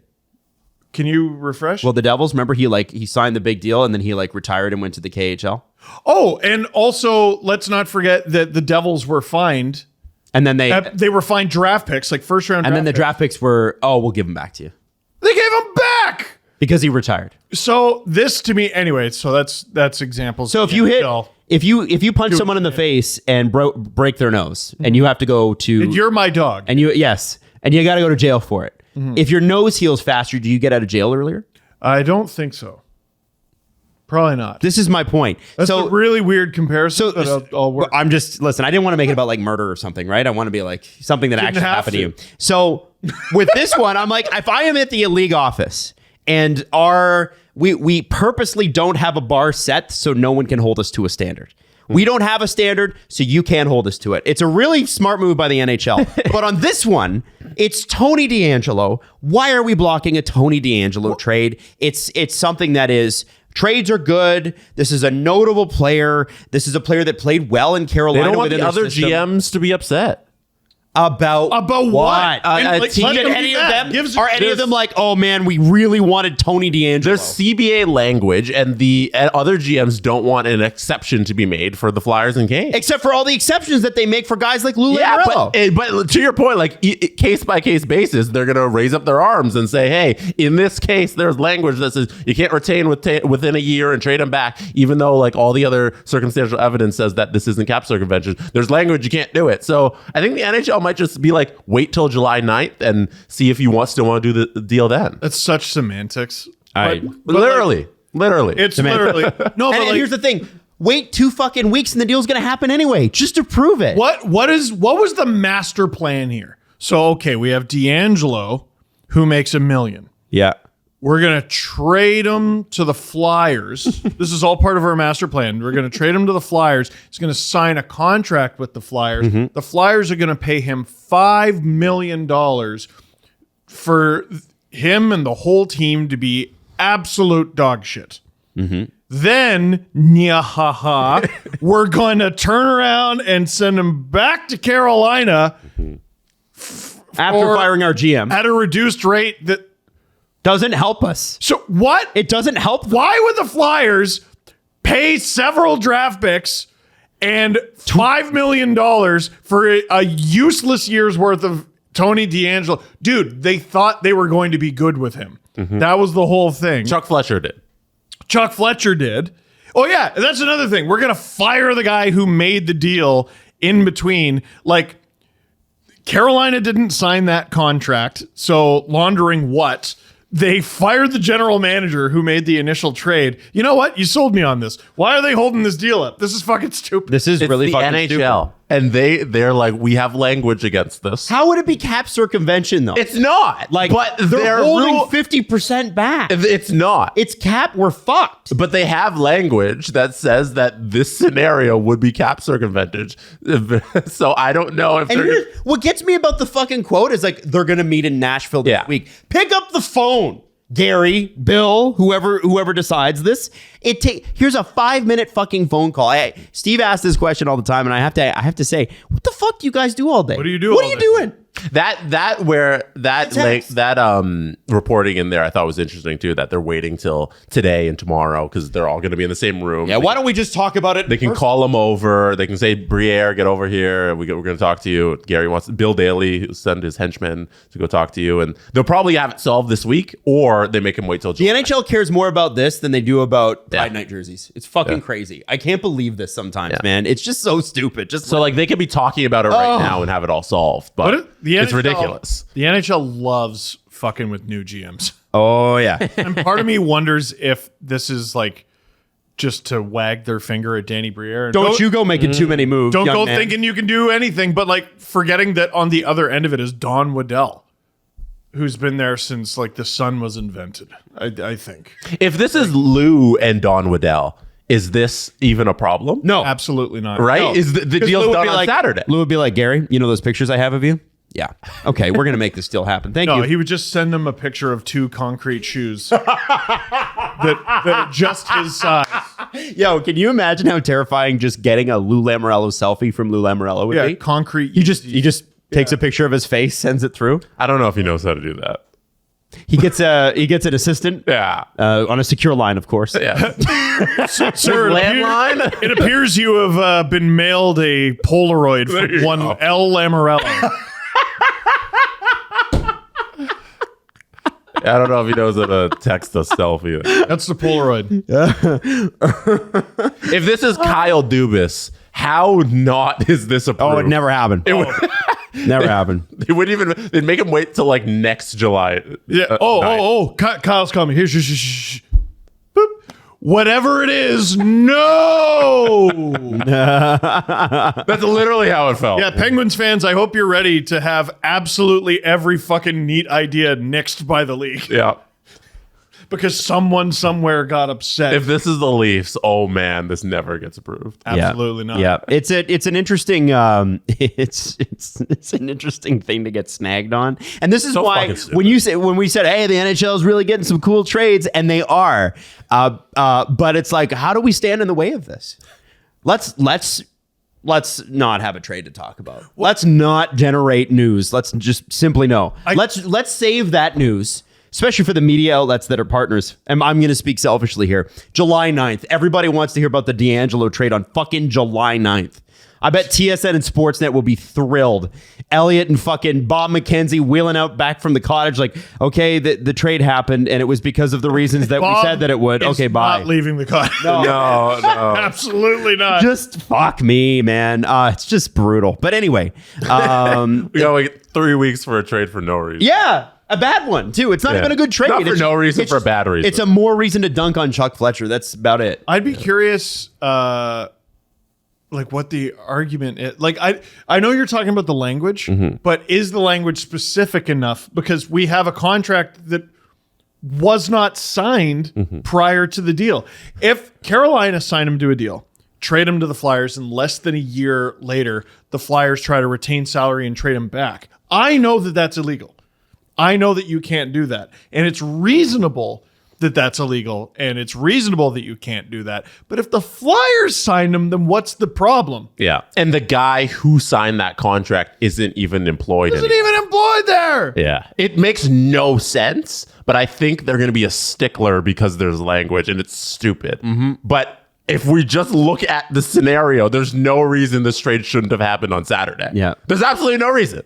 But the NHL loves their little rules and going over the CBA with the finest comb and saying, hey, don't do that. This says you can't really do that. I don't know. So wait it out. Sounds like the Flyers are trying to get better right under our nose. Now, here, let's devil's advocate this. Could you, in theory, convince a team, okay, we have a restricted free agent, like they did with Tony DeAngelo, sign him to this, we're going to essentially loan him to you for a year. Yep. Then you retain salary and send him back. If the year is passes, that the worry? If the year passes, then it's free reign, right? It's the 12-month window. Yeah. I guess That's what it says in CBA. You can't do it within 12 months. they're worried about someone being extra sneaky, but Yeah. like he played there for a year. He played there a full season. He could have missed out on a Stanley Cup. He kind of they made it to the third round. They didn't win a game, but they got close enough. Serious question. Why does Carolina want him? I don't know. Other than he's cheap. Well, at Am I- 2.5, he'd be cheap. Well, that's Yeah. what I mean, right? And then the other thing is, like, he did play well, but they had to shelter him within their system, which is a great system. Yeah, well, so they're looking at potentially getting rid of Brett Pesce, Right. And- so that is interesting. but I don't think replacing Brett Pesce with Tony DeAngelo is the move. I wonder if they looked at how their playoff run ended and if they said, hey, Tony DeAngelo is kind of something we were missing there. He wasn't good for Carolina in the playoffs. Or no, it was Carolina tore his ass up when he was with the Rangers. Yeah. No, And but- then they got him. Yeah. But a player like Tony D would help in the series versus Florida. I don't think he would. Unreal offensive player. Yeah. Well, okay. How much help do you need then? because I was told by Rod Brindamore that we got swept, but we didn't get swept. Yeah. So in theory, if you're actually going to listen to Rod the Bod, you should just be able to play that series over again and win it. But obviously, that's not what you think. So, like, to me, DeAngelo and Brent Burns are two players who, I mean, Brent Burns is past his best defensively, but they can both put up a ton of points. Are you going to have two right-handed guys from the back end on the power play? And you put Slavin and Brady Shea. Like, But this is what do you do? your Calvin DeHaan, Shane Gostisbehere replacement, right? Because you're losing those two, maybe the UFA, and you're for sure losing and then you both. bring in at 2.5 Tony DeAngelo to fill in that slot. I guess, in fairness, I didn't really understand the Gostisbehere acquisition from them, and he worked out okay. But it's just something about Tony DeAngelo and Brent Burns both playing the right side. But it's Carolina, and they're silly geese, so you never know. Maybe Brent Burns is getting traded. I don't know. Right. There was also, I think it was Merrick on 32 Thoughts said Max Pacioretty's not coming back. He's a UFA, and they don't plan on re-signing him. So, Well, that there's would cost them money, and that would be a problem. If you if you look at what they put their captain through, Jordan Stahl signed that extension this weekend. It was a 4-year, $11.6 million, so he makes like 2.9 a year. Oh, it's official. It's official. Yeah. Oh, okay. But it was everybody was good with it except for the owner, who was not good with it. He's like, that's simply too much. I couldn't imagine spending money, and he does spend money. But the thing about Tom Dundon and money is you're going to pry it from my cold dead hands. Like, look at what Brindamore had to go through to get himself and the coaching staff like a slight raise. So you're just the 90s Bruins. Like, you're just so close, and you will not spend on getting over that hump.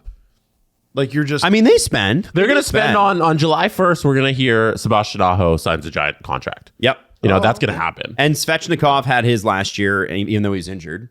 So You he could did argue, something. well, you could easily argue they should have done better if they were healthy, but fifths and butts and all that bullshit, it's hockey and that happens, man.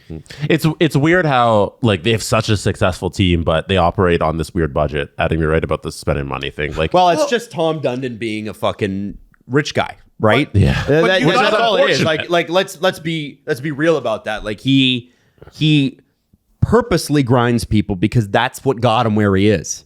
But you gotta, if you're gonna be cheaper than almost everybody else, you gotta be smarter than almost everybody else. Right. But if they you're not- usually are. yeah, and they usually are. But if you're not willing to spend on young executives who are up and coming in the league, Eric Tulsky, who's it sounds like is going to leave any day now. Is he? right? Well, Who's gonna get not him? He's gonna be literally GM. any day now, but like he's up for every GM. job. You mean I want him here so you mean bad. July 1st when Kyle Dubas is no longer interim general manager and Eric Tulsky is general manager of the Pittsburgh fuck Penguins? me. Could be Because Sorry, I gotta that stop looks saying like that. something that might be in the cards in the future. No. it could be No. to steal a divisional rival. Like basically, what I'm saying is you're gonna, if you're not willing to spend money on the ice or in the boardroom, you're gonna lose guys, and that's a problem.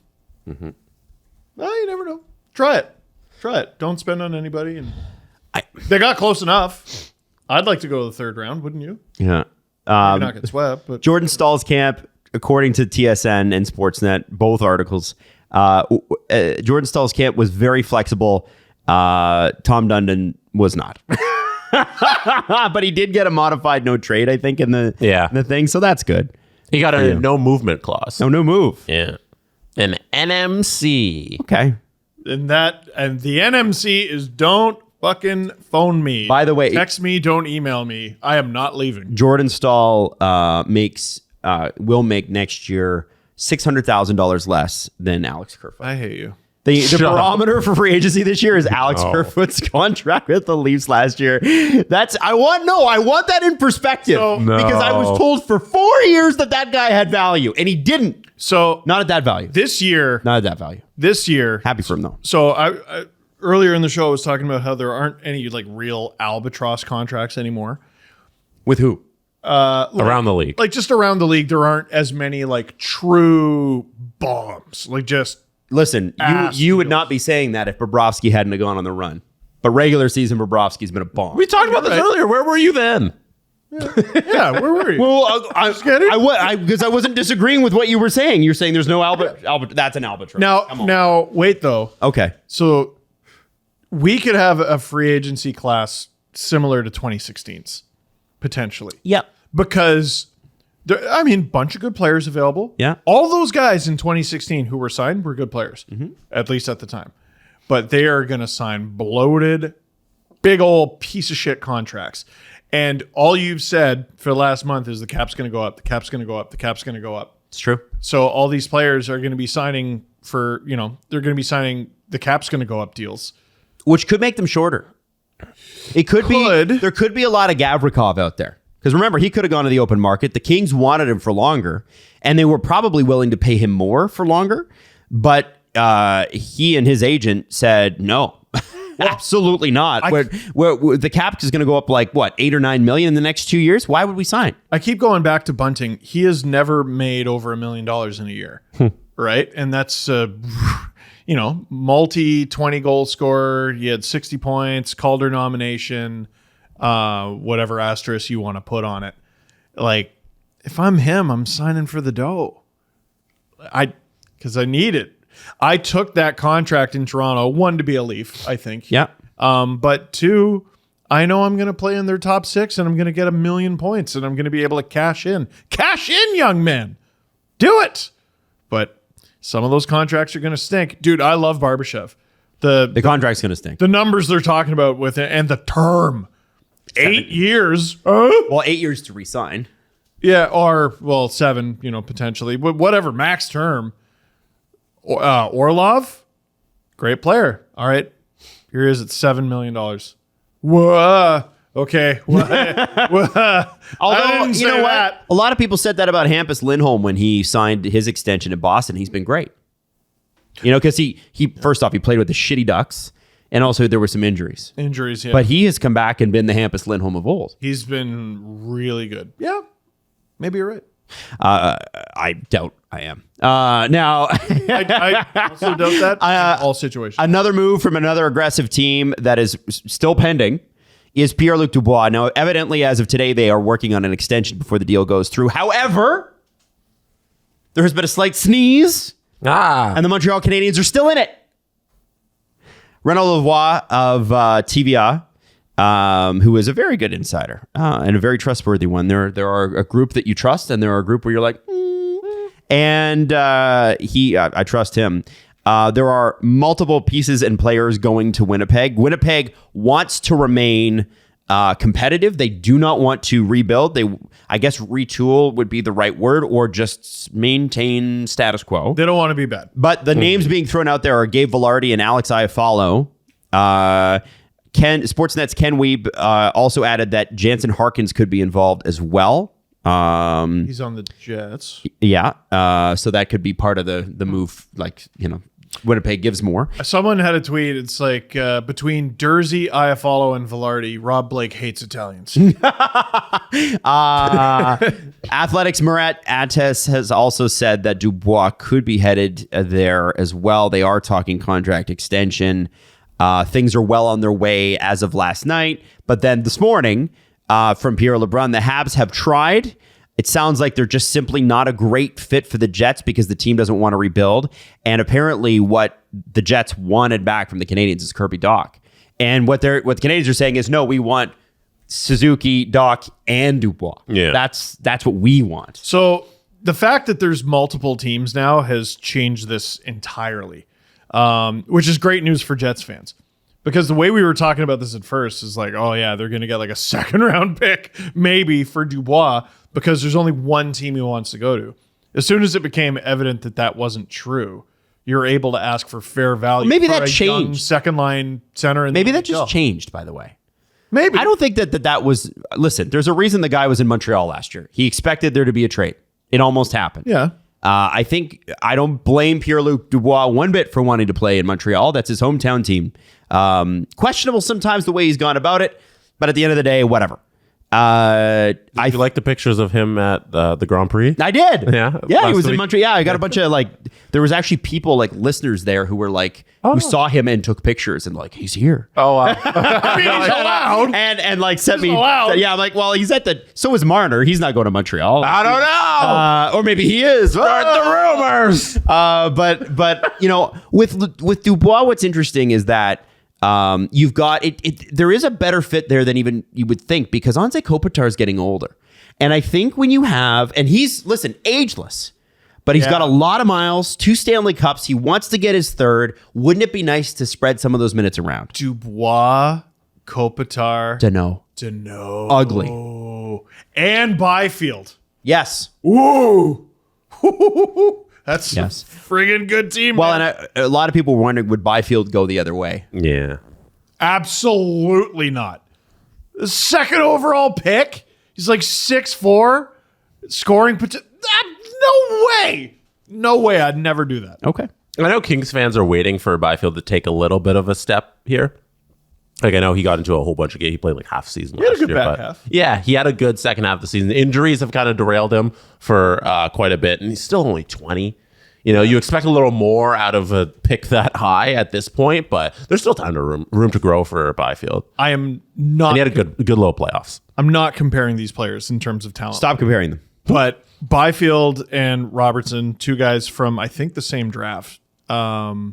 We put these wild expectations on them, and they had weird development because they were playing in the AHL, even though they shouldn't have been playing in the AHL, and they got injured. There's lots of similarities about their trajectory, and everyone's calling them, washed or a disappointment at 20, at the end of their 2nd professional year.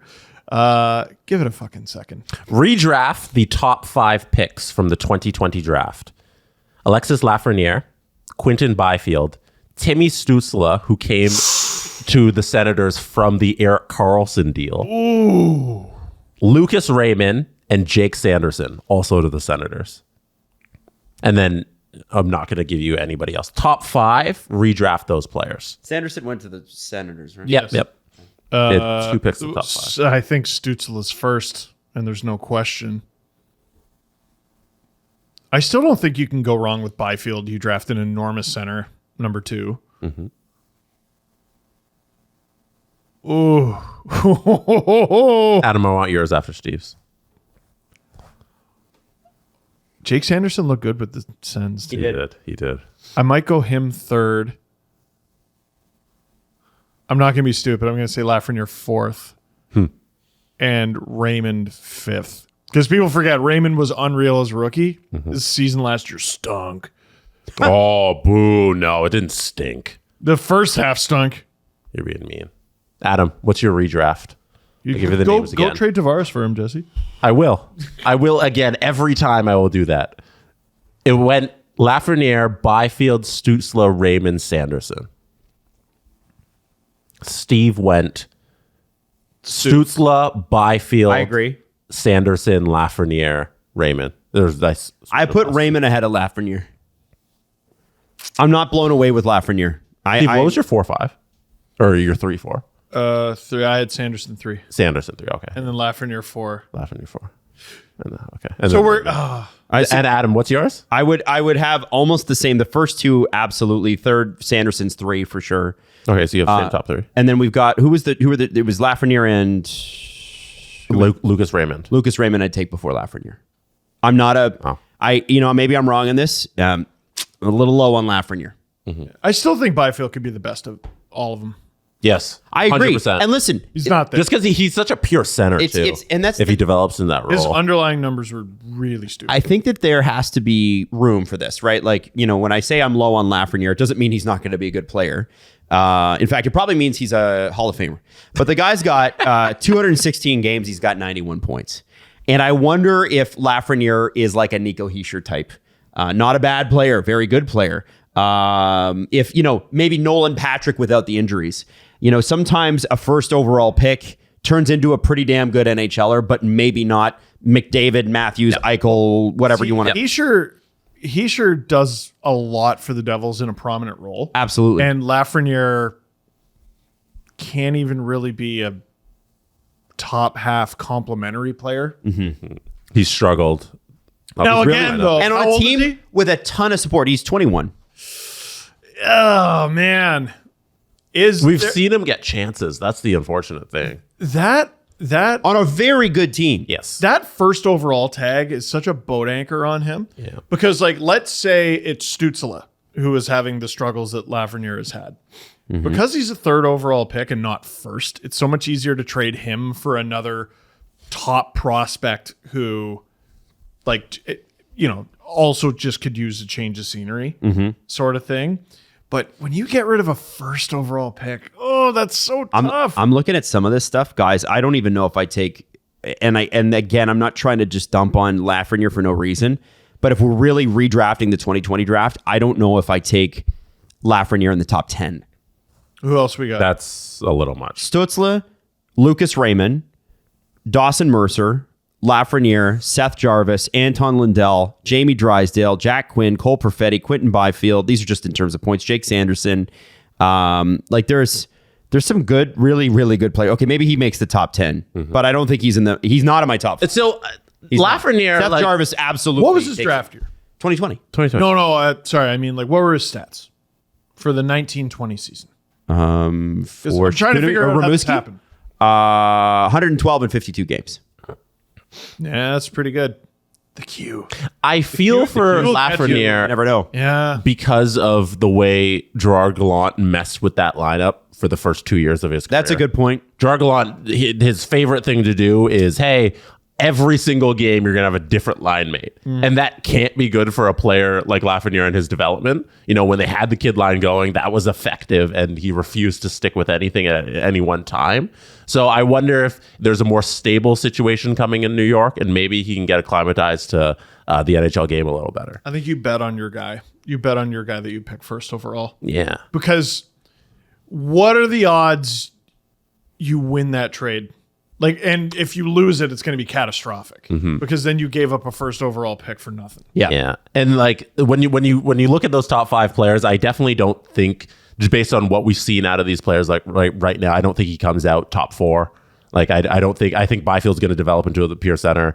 Timmy Stutz is incredible already. Lucas Raymond's only trending up. Like, Jake Sanderson looks amazing. It's hard for Lafreniere now to jump that, but he should have probably been a 3rd or 4th overall pick and not the number 1. And you're so right about that's going to be a boat anchor. But the Q, you got to know with the Q, there's always a risk. Yeah. It does have a thing. Yeah. He probably should have went 3 or 4.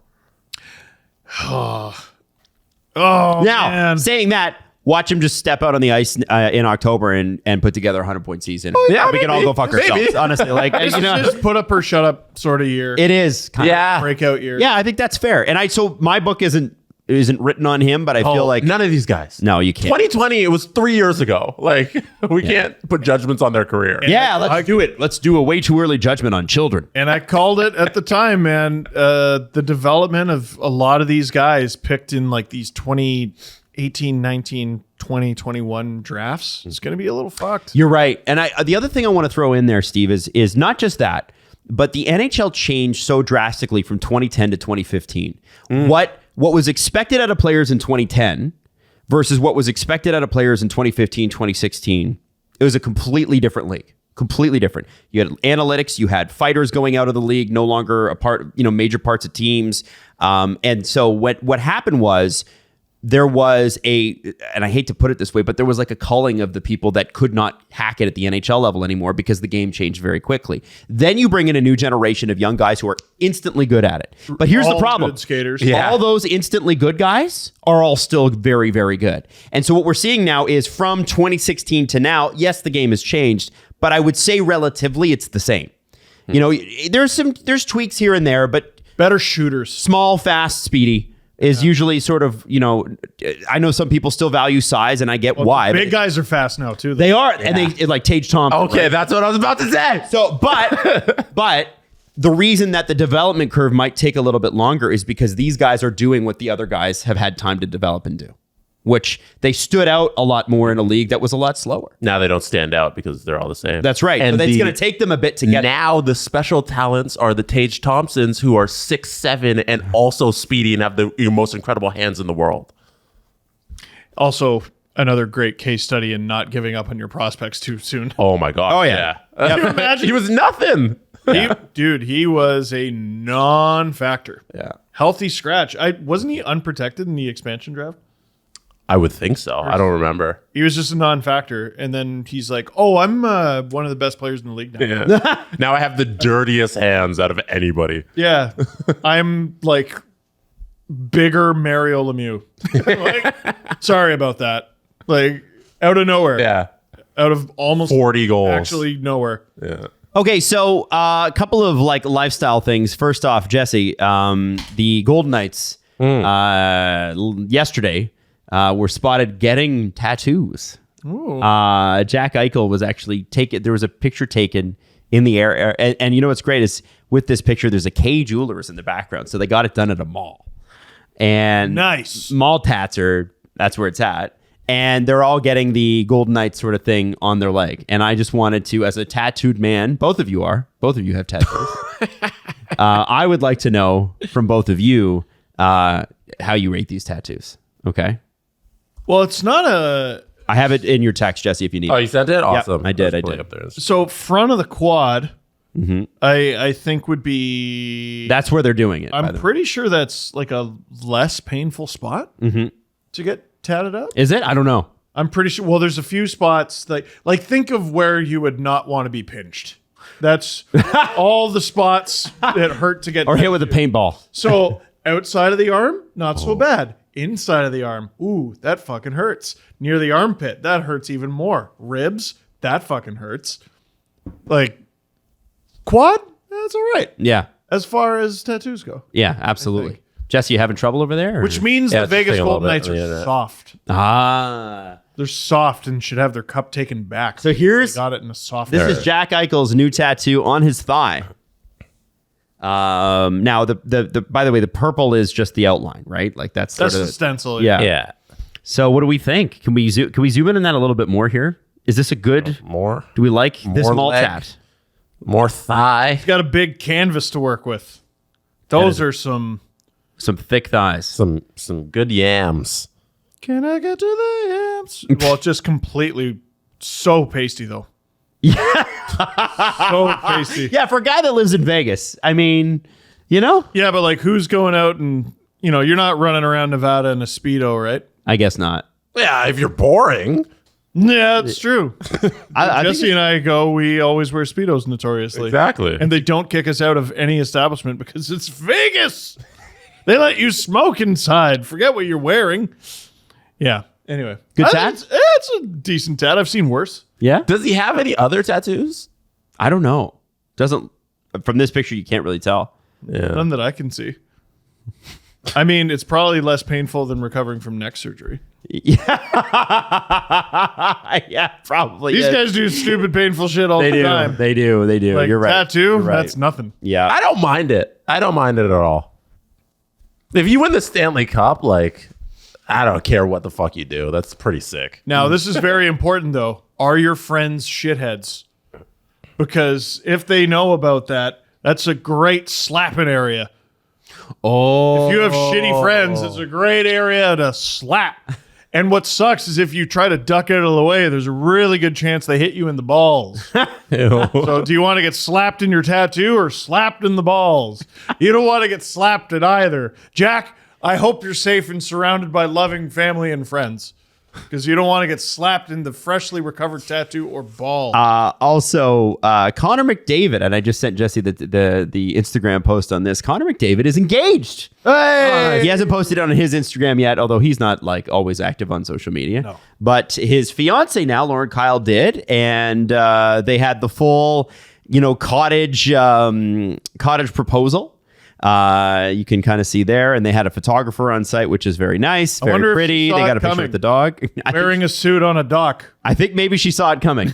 I think a lot of people like to see it coming because they got to take a picture with the wedding ring on and they want their nails to be done properly. That was something Natalie was like, listen, I don't ask for much, but make sure my nails are done. And I was like, okay. Oh, the dog was there. Dog's adorable. Subtly do that. I don't know.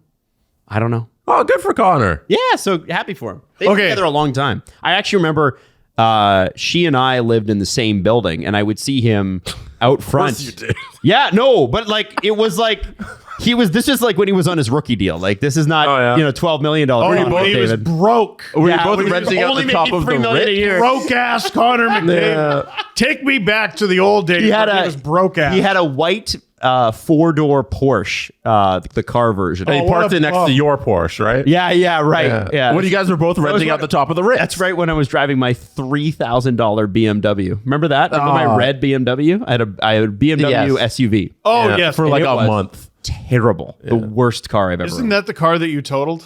No, that was a Nissan Z. Oh, Yeah, the silver bullet. Yeah, somebody crushed So me. you and McDavid chilled. Yeah, but I remember I remember walking outside. I'm like, is that fucking Connor McDavid? And then she walked out. I was like, oh, I guess we live in the same building. That's wild. He said, "Is that fucking Steve Dangle?" And you go, "No, I'm Adam." yeah. And he said, "Oh, okay," and then he left. Oh, you're wealthier, Dangle. Definitely.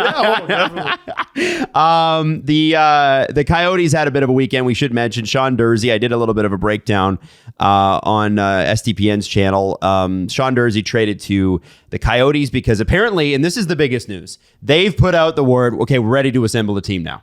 I just want to give a shout out. We hammer the Coyotes so often, and I got to tell you, it is always deserved. Absolutely always deserved. Ask me if I regret a word of it. No, I do not. Right. Always deserved. Please try. Yeah. I need to give them a shout out for trying. Yeah. Shout out the Arizona Yeah. Coyotes for trying in a trade and making a good one. Sean Dursey. Not bad. We also didn't talk about the biggest hockey news today, Which is? the signing they made. Well, I'm getting to that. okay, So I no, said we they should had- have led the show with that. With Connor Ingram, because Steve was right about Connor Ingram. I was right. Connor Ingram, I feel bad reading out his numbers because it's not fair. But 6-13-8 with a 337 goals against average. But here's the thing: 907 save percentage. That is on the above Coyotes. league average. Yeah, That's and you know really what good. is fair? $1.9 million. Yeah. Oh, yeah. over 3 years. Well, and- that's quite a bit of change for Connor Ingram. Quite a bit of change, but so it's the Coyotes trying is the moves they make to acquire guys, but it's also the moves they make to keep. So they're keeping Ingram, and I keep talking about Karel Vejmelka, move Karel Vejmelka. I don't think they're going to do it.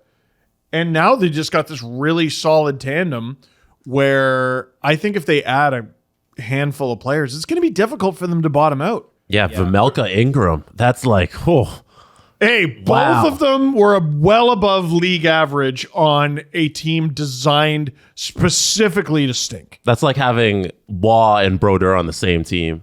You know, You know what? Team Canada? I like it. I think, by the way, the LA Kings needed to make a move with Dursey. They've got two really good prospects coming up, but I think Dursey's interesting because he is mobile and can run a power play and that sort of thing. But my question in the video was, who are they going to surround him with? Because remember, Clayton Keller's dad tweeted he's never playing in Arizona again. And then wait a second, that's not his Twitter account. Oh, No, in no way is that reflective of how happy people are here. Clayton's really fucking happy here, aren't you, Clayton? Say it. But I'm happy for Sean Dursey too because he's a really good guy. You think he'll get some ice time? I think he'll get. Well, he was getting 19 minutes a night in LA, Wow. so he's gonna get like 23, 24 in Arizona. Another guy who's like fairly young still. Yeah, people gave me shit in the comments because I said he was sound defensively, and they attributed it to his defensive partner more than him. And here's why I don't believe you. When Jake Muzzin was in Toronto and playing, people said that Jake Muzzin wasn't as good defensively without Justin Hall because the numbers they said supported that. That was a thing that people said in 2020. When you have Muzzin without Hall, he stinks. And so when I see numbers like that, I'm like, I'll take LA Kings. I'll take a little bit of that. But don't necessarily believe all the numbers because it was not, strangely enough, you'll be shocked by this outcome, Jake Muzzin that was made better by Justin Hall. Well- that never happened. Well, So I just want to throw that out there that it can sometimes be the player, even if they drive you crazy. now keep this in mind. Like they're going to be prepared for when they're right, and I do think they're going to be right in the short term. Yeah. Because, I mean, who would you rather be, the Kings or the Coyotes? Yeah. Exactly. Agreed. So, Jersey's going to get a bigger opportunity, but that also means he's going to fuck up more. Yeah, he's going to fuck up a lot on a terrible team. That's fine. This team, they need to start speeding this thing up because they need to have, one, a competent team, and two, a building for when Dylan Guenther, Connor Geekie, and Aku Ratu. Am I saying that correctly? I believe. Is it Aku or Atu? Atu Ratu. Ratu. Yeah. Anyways, when those three are ready, because like there's a nice little young core that's building within the Coyotes because they've had so many draft picks. They're going to eventually start hitting on some of them. And when all of these guys are getting ready, they need to be able to get players into the system who aren't their own picks. Yes. I think they read Twitter and they saw, hey, they have more draft picks than they do signed players. And so someone in the front office went, wait, I have an idea. Trade some. Let's trade some. And why not? Like, we keep ragging on the Coyotes because they have simply not operated like an NHL team. But if they've acquired all this draft capital and they intend to actually use it to make their team better, look out. They're not going to use all those picks. They're going to trade some of those picks. No, and they've started the process. Even if you did, like, let's say you did use all those picks and you hit all of them. You couldn't even keep all those players. Yep. And they need not veteran players, but NHLers who've been around for a while to play with all of these picks. Yeah, and you can't just have an army of children. No, it doesn't work. Like, we've seen teams try, and it doesn't work that way. No, every successful team has had like a semi-army of children, and they've surrounded them with Semi-army of children. Semi-army of children. Yeah. They've surrounded them with like graybeards. Like, who's your graybeard? Clayton Keller? Well, he's not. I still think they're going to trade him because I think they can get a lot for him. Well, and there's all these rumors about Nick Schmaltz. Yeah.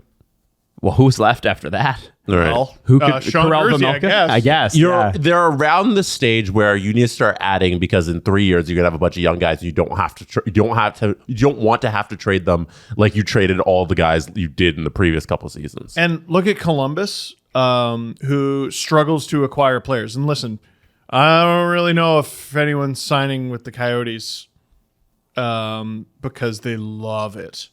Yeah, I want to play in front of fucking no one. Yeah.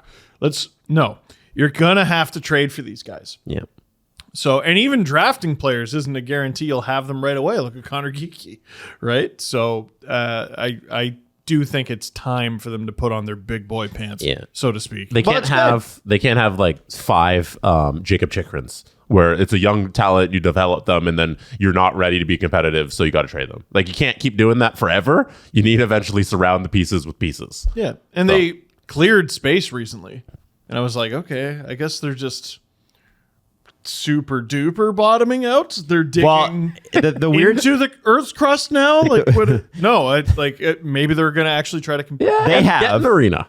They've only spent $53 million on the cap as of today, and that's with Voracek at 8.25, Little at 5.29, both of those 1 more year, and Shea Weber 3 more years at 7.875, and a little bit of OEL dead cap space too. So listen, I'm excited for Coyotes fans. I am. I said it in the video. Jersey's a good pickup. You start from there. Still bad, but start from there. I want an arena in Scottsdale. Yeah. Speaking of arenas, Monumental Sports and Entertainment, who we talked about last week, they own the Wizards, they own the Capitals, and apparently they are looking at leaving Washington. Moving to Northern Virginia, which is just down the street. They want to get closer to the Amazon headquarters for some reason. I guess there's some land out there, but they want to build a new arena, and Virginia, lower taxes than DC. A lot lower. The Washington football team, the Commanders. I forgot what they should be the updated Commandos. to. They should have stuck as the Washington football team. Yeah, like that was one of the coolest names of football. I like that. And they got rid of it because fucking Dan Snyder sucks. But he was looking at buying land in the same general area of Northern Virginia to move the team over there. Huh? Yeah. So it's I feel bad because I don't know if DC fans are like, hey, you're leaving us. Or if it's close enough where it doesn't matter. Virginia, Maryland, and DC are all pretty close, but I I still imagine it'd be a gigantic pain in the ass. And we were in that arena a few years ago for a Wizards Raptors playoff game, and it was perfectly fine. It was awesome. Yeah. When I went to the book signing in DC, I stayed with Ian from Russian Machine Never Breaks, and his place was in Virginia. Oh, yeah. It's a very short commute. Yeah, it's very tiny. It's probably less than the distance between Byward Market and where the Sens play in Ottawa. Byward Market is downtown Ottawa for people that don't know. Yeah. Yes. A lot of Canadians don't even know what Byward Market is. And Oh, it's a shame a because very Canadians niche do not Okay, visit Canada. if you go to Ottawa, the place everyone tells you to go, okay, It's the not- arena's at least 20 minutes away from Minimum. You're being generous. Last thing I want to say before we wrap the show is, and this is something we're going to have to do all year, so get ready for it. Every time Kyle Dubas speaks, Leaf fans will have to take it personally. I saved this for last because it is the stupidest story of the weekend, but I thought we'd end on a funny note. The quote is, somebody asked him about Pittsburgh and how he feels about it. And remember, he's been there 2 weeks. I think it's really impressed me with just the quality of people here. And frankly, how comfortable it's been in this city already. But not just for me, for my family. Dubas told reporters at a press conference on Friday. I think for us, I'm from Sault Ste. Marie. The time in Toronto, I think the city is much larger. It's a great city, but it feels just a little bit more like home and what it was like growing up here. Now, you just got fired and signed a contract for 7 years and got a promotion. What do you think you're going to say about your new city? Buddy, you give me a promotion and $40 million, and it'll feel like home to me too. Leaf fans, you should not be mad at this man. Not for that reason, anyway. I bet it feels like home. We have always talked about this. There is nowhere where it's bad to be rich. That's a good point. Johnny Gaudreau proved that. That dude, Oh, yeah. rich. How much money did Kyle get? $40 million. I think I could be happy for $40 million. Could you? That could be my home. Is that your number? 40 mil? A lot less. You know how many A Primanti lot less than sandwiches? $40 million. I would house so many Primanti sandwiches for $40 million. Yeah, they are great. By the way, go up to a mic and call anywhere home for that amount of money. I was seeing a lot of like anger from Leaf fans online about it. And I don't know why, but also I want to throw out there that Pittsburgh is a great city. It actually is a great city, and it's a great place to live. No. And it's affordable. Toronto. Imagine this, affordable.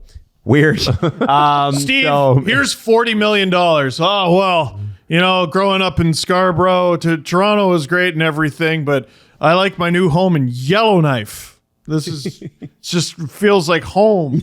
And $40 million. My home is made of $40 million. In Yellowknife. Yeah. Yellowknife. Also, you know how far $40 million would go in Yellowknife? You walk Not as into- far. What? Because it's like bananas are like $20 there. Oh, yeah. yeah. That's But like Gold House. Oh, yeah, you'd have a gold house. Don't ruin my bit. I'm sorry. It's just very expensive to live No, up there. you're right. Yeah. It's just, gosh, for $40 million. Right. This really feels like home. So you're not taking what Dubas said personally. No, Okay, no. but I'm definitely going to should. actively take every quote that he Definitely. says, and I'm making it about the Leafs. Yeah, no, definitely take it personally. I'm taking it all personally. Fuck it. Leafs fans, calm down, but I need to say this. Uh-huh. Penguins fans, you calm down. What do you mean? Also calm down. What are you talking about? Because I made that What a joke. Penguins fan said. I made a joke and I go, buddy, for $40 million, I'd say that too. And they took that as me insulting Dubas and being salty about it. And they're like, get over it. He's not your GM anymore. I'm like, I know, because you gave him $40 million to be your president. Yes. All right, Steve, I'm going to spin the globe and I'm just going to name places. And would you live there for $40 million? Okay. All right. Shanghai. Yes. Tallahassee. Oh, that's close to where we're None of going. us. You bet. Mexico City. Brazil. Uh-huh. Brazil's a big place. Where in Brazil? I don't know. Is Rio de Janeiro in Sao Brazil? Paulo. I want to say Sao Paulo, but I didn't know how to say it. All right, we've run out of time on the Yeah. clock, the TV clock. We're wrapping up. We will see you in Nashville. Tickets have already sold out for our event there, which is pretty spectacular. Another great yeah. place to be rich. Imagine telling ourselves 10 years ago, this still being our 10-year anniversary season, that we would be selling out shows in Nashville. Oh, I'd be like, which car are we taking? That's yeah, we better drive down there because we can't fly. Yep. So anyway, thank you so much for all who got tickets. And we will see you Wednesday. We got our live stream Wednesday night. We'll see you Wednesday in Nashville. Wednesday in Nashville, but we get the live stream Wednesday night. You're going to get the show. You're going to get the stream. And then Friday, we're doing the show. And then Saturday's free agency. Oh, yeah. Can you hit the extra, please? Oh, sure. Yeah, because we have an extra here. So And I wait was, for it. I was just laughing to myself What? because this is around the time Jesse goes, Steve, what should we name this episode? Yeah, what do you want to name it? I'm pretty sure we should call it $40 million. No, a mascot.